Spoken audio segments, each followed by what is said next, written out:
带观众来看体段的消息。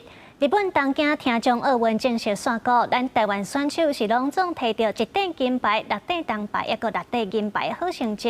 伫咧81个参赛国家当中，是排第23名。谢谢 ，Thank you。日本东京都地区小直百合子第10条特别用手语感谢所有选手，并且对国际听障体育总会主席亚当科少的手来接过感谢状。日本公主佳子也来到现场。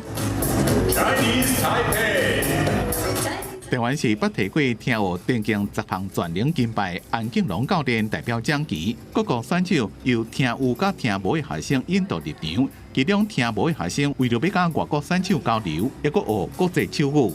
学国际手语之后，让我能跟沙烏地阿拉伯的选手聊天，真的很开心。国际手语比较难记，但跟外国人接触时会自然学起来，最后也都能记住。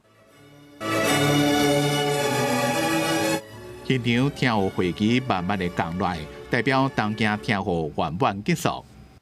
Now, I hereby declare the 25th Summer Deaf Olympics officially closed.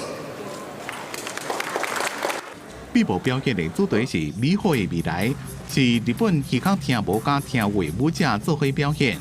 因穿着代表听学会旗红、蓝、绿、黄无同色彩服装，用日本手语搭配泰国的节奏，现场的选手也第一跳，将日本庆典的气氛。大家看到我们都会主动打招呼，还会比午安、加油的手语，很多人都这样跟我互动。也有外国耳孔听无的媒体工作者讲，这边采访有遇到真侪沟通的困难。比赛资讯的 email 我就没收到，到了这边也遇到一些状况，有点手忙脚乱。不过整体还算 OK， 他们很严谨，沟通之后也变得比较柔和。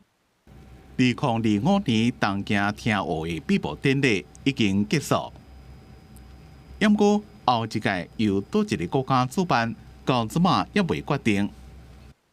就要等国际运动总会开会讨论了，才会正式公布。公司记者吴宣文、吴家宝，日本东京采访报道。